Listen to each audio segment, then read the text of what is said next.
Realms of the Fae 3: The Magic Collector, written by Avril Sabine. Dedication. For the adventures we've shared. Book description. Summer is meant to look after her brother and keep him out of trouble. That's a little hard to do when they find themselves in the realms of the Fae, where she can't keep herself out of trouble. Hunted by a demi-fae and needing to break a curse, Summer fears she'll never find her way home. The Fae are meant to be stories for children, not something to fear. Chapter 1.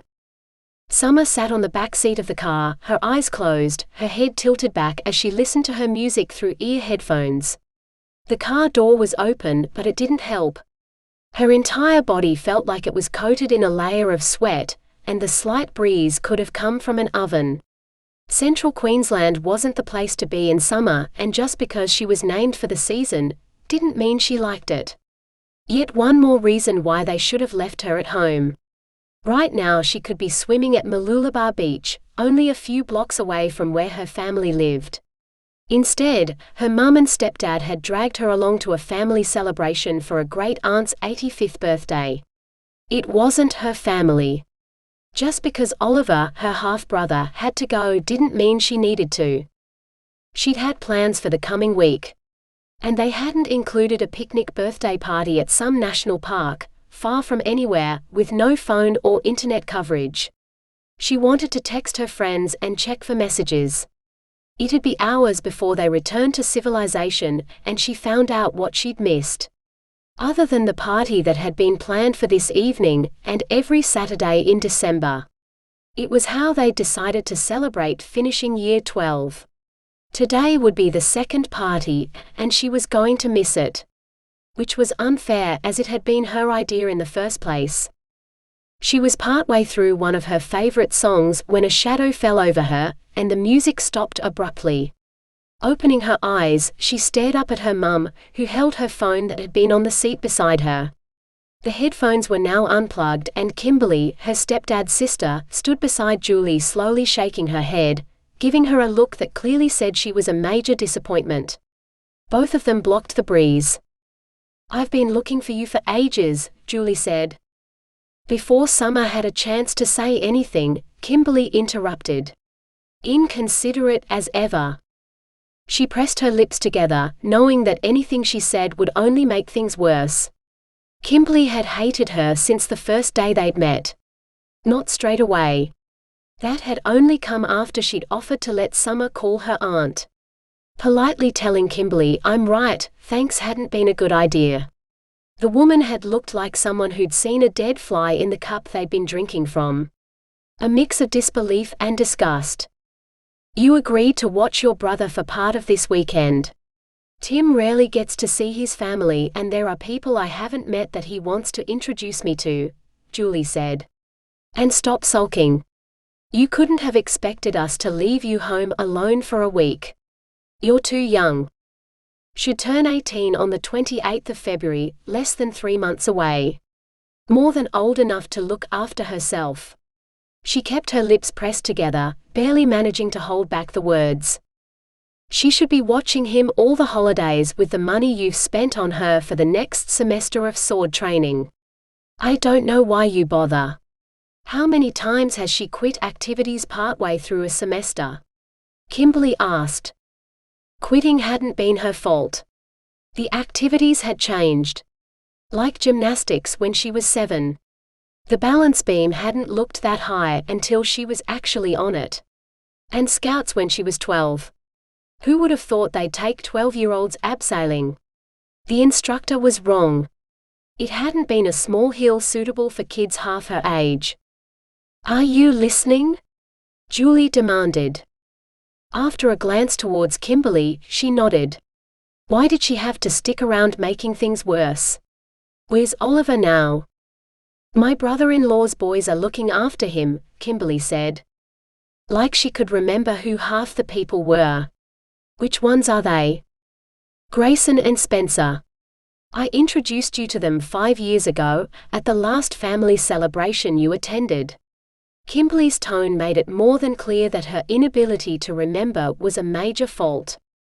Why would she remember a couple of boys from when she was 12? Where are they now? Somehow she managed to keep the anger from her voice. She wasn't going to let Kimberly get to her. Not this time.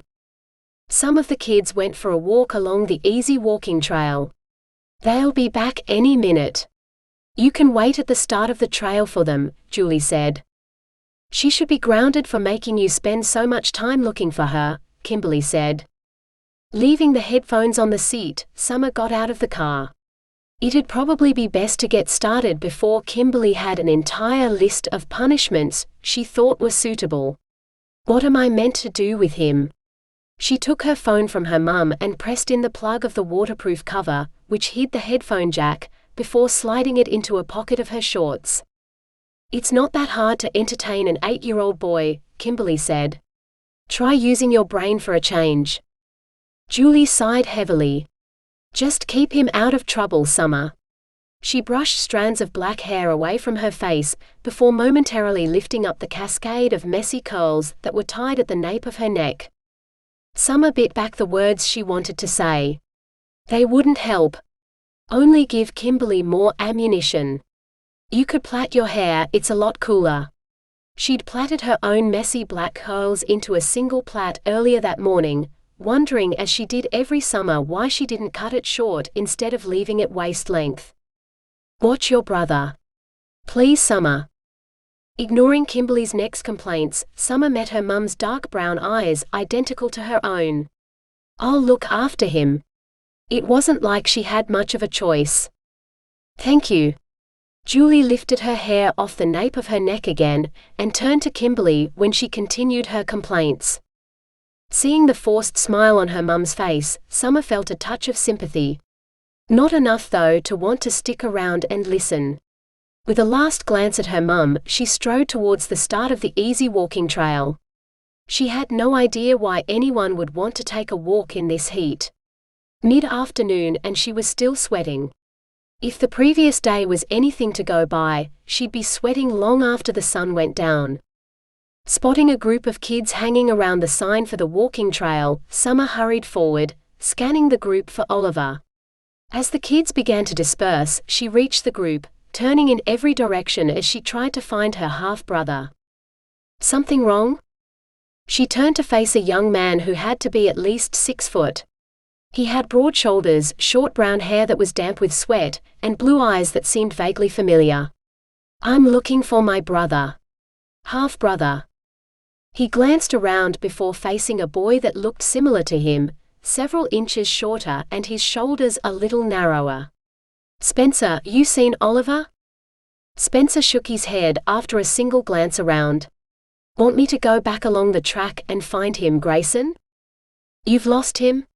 Could this day get any worse? She was sure Kimberly would figure out some way to blame it on her. He can't be too far back. Grayson moved closer to his brother, lowering his voice. Get the rest of the kids back to their parents and cover for us. Tell them Oliver was tired and couldn't keep up, so I walked with him. Summer had moved close so she could hear what Grayson said. He wasn't going without her. Tell my mum I went after them. Hopefully that would prevent Kimberly from blaming her for her brother being the last one back. Especially if they could hide the fact he'd been left behind. Spencer nodded, calling out to the rest of the kids to follow him. Summer walked beside Grayson as he strode along the narrow trail. How could you have lost him? Easy. There were 9 kids with us. She wiped at the trickle of sweat that ran down the side of her face. How far did you walk? We didn't exactly stay on the track. She grabbed his arm, coming to a stop and tugging so he faced her. He could be anywhere? Grayson shook her hand off. Of course he isn't just anywhere. He continued along the track. She hurried after him, dust from the track coating her sneakers. As sweat trickled down her back, she thought longingly of the beach. Who had the crazy idea to run around the bush in this ridiculous heat? Grayson glanced towards her with a grin. You complained about the heat the last time you were here. She reached his side. You remember me from last time? Apart from his eyes seeming familiar, she couldn't recall having met him before. But it was 5 years ago. He'd probably looked different. She knew she'd changed a bit in the past 5 years. "You have to remember I was only 13, Grayson said. It sounded like he was trying to apologize. She tried to think what he could have done. Her mouth dropped open for a couple of seconds. "You tipped the bucket of water on me." It had been balanced on the door of the bedroom she'd shared with her brother. "I had help. My brother and one of my cousins." She remembered the water cascading over her. It hadn't been so bad after the initial shock. At least it had cooled her off on an extremely hot day. She vaguely recalled turning around at the sound of giggling and running footsteps, catching a glimpse of 3 figures retreating, one of them glancing back over his shoulder. "Why did you do it?" He shrugged. "You were complaining about the heat, and we'd watched a movie about a kid who played a lot of practical jokes on people. It had looked like fun."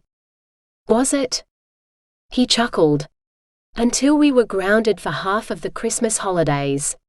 My mum also lectured us on how you could have been hurt by the bucket falling on you." He glanced towards her. "You weren't hurt, were you?" She hadn't been. The bucket had missed her, only dousing her in its contents. But she didn't know if she should tell him. She was tempted to let him suffer a little first. How could he have lost her brother? "Summer?" He reached for her hand, drawing her to a stop. "Did we hurt you?"